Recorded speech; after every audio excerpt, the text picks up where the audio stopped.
So the 1979 NHL entry draft for the Montreal Canadiens was tremendous. Walmsley, Carbonneau, all the myriad of players, and this guy, although sometimes he shot went off the mark, and his defensive acumen was inaccurate, boys, he was a good player. Gaston Gingras. Now drafted 27 overall in the second round in 1979 as a 20-year-old, 6 feet 195. Now, before the draft, he had played with Birmingham, the WHA. Now, he first came to major prominence with Kitchener of the OMJHL, where he had some interesting seasons before moving on to Hamilton. Now, he was a bonus baby in Birmingham, and basically when the team folded, a lot of those players went over to the NHL. Now, with Kitchener and Hamilton, he had consecutive 10-goal plus seasons. His best campaign was in 78, where he had 24 goals, 43 assists in a regular season for 67 points with 68 minutes and penalties. Now, he had more of an aggressive style in 77 with 134 minutes and penalties. Now, he's rated a Hockey News Draft PFU issue as the number 10 prospect among players born in 59 for the 79 NHL draft. And obviously, some people think he was a steal. He was traded by Kitchener of the OMJHL to Hamilton in exchange for Jody Gage and future considerations in December 77. Now, he signed with Birmingham as an underage free agent in July of 78.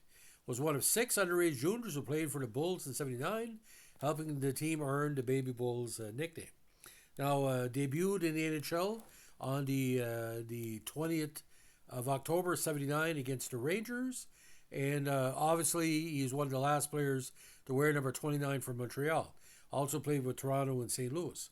In his career, 11 campaigns, Montreal, Toronto, and St. Louis, 61 goals, 174 assists for 235 points, and of course, won the Cup with Montreal in 86. Career NHL playoff stats, 24 points in 52 contests. Now, ironically, even though he had some problems on defense, he was Toronto's plus-minus leader with plus 17 in 83. His first NHL contract was negotiated by his agent, Bill Waters. He missed part of the 81 season with severe Charlie horse, an injury suffered in October 1980. He also missed part of the 82 season with a very bad back injury in October 81. He also missed the start of the 83 season with a back injury suffered during Montreal's September 18 preseason contest versus Buffalo.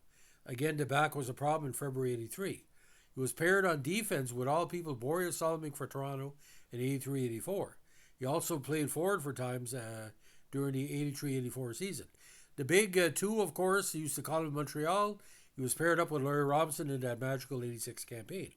Now, injuries plagued him. He missed the remainder of the 88 playoffs with a hyperextended left elbow, an injury suffered during St. Louis' second-round playoff series versus Toronto in April 88.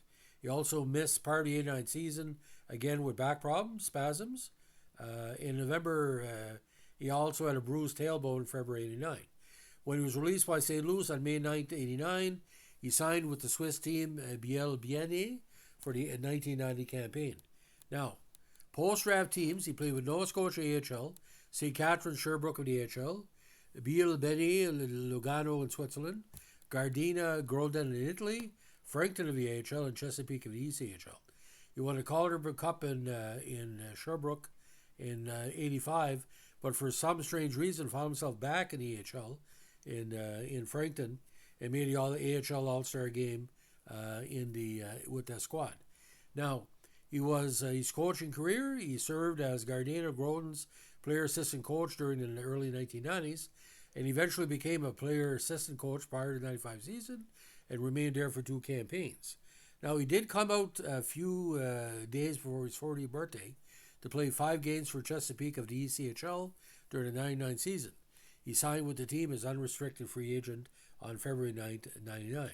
He has been active in numerous charitable events during his playing days, including work on the Lupus Foundation.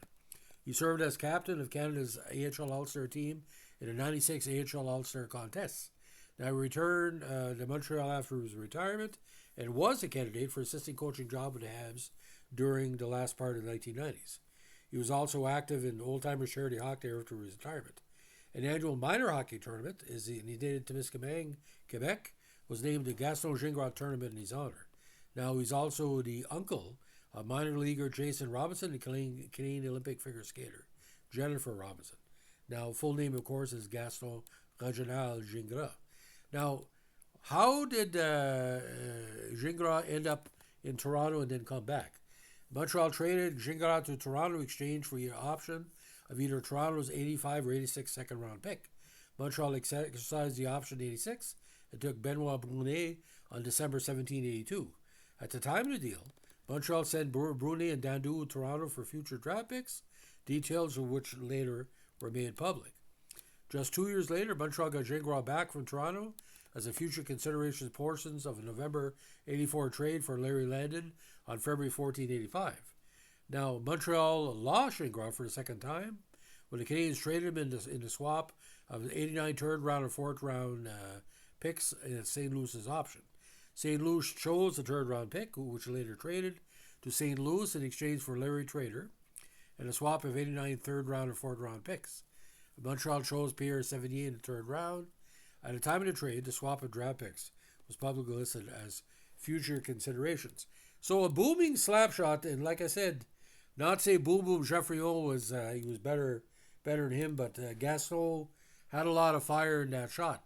Now the idea about he's bad on defense, you look at the early 1980s where he was considered the number 2 or number 3 defenseman for Montreal. Like I said, he had some rotten games. Now, is it because he was more concentrating on his offense, but is yet to be determined. Now, the Baby Bulls, of course, just to recount: Michel Goulet, Ricky Vive, Craig Hartsburg, Rob Ramage, Pat Riggin, and Keith Growler, all whom are underage players too young for the NHL draft. Now, that big 79 draft, you had Matt Snassen, Guy Carbonneau, of course, Rick Wamsley. He played, he was the last heir of Guy Lafleur, Steve Shutt, Gainey, and Robinson, of course. Now, the plus minus tells it all, ladies and gentlemen. I don't want to get into stats, but, he was severely injured for most of his time in Montreal. It was rough, especially the back issue was very, very fragile. So, again, when he came back as a player coach, this came after, I think, from 1990 to 94, he was in Europe doing quite well. But with the Habs, he put up some pretty decent numbers. So again, on the alumni circuit, he's only 66, of course, just a young dude. He's very popular in the old-timer circuit. And he sounds like a Montreal Canadian if you would make up a name. Gaston Gingras. It sounds like a Hab name. So Gaston Gingras, Stanley Cup winner, and a big booming shot. What he could have done in his years in Montreal, the first tenure when being so injured, it was a rough go. So we like what you're doing here. We're a hockey podcast. Give us a like, comment, subscribe, or share. And don't forget, requests to the channel are always appreciated and always highly considered. Have a good one.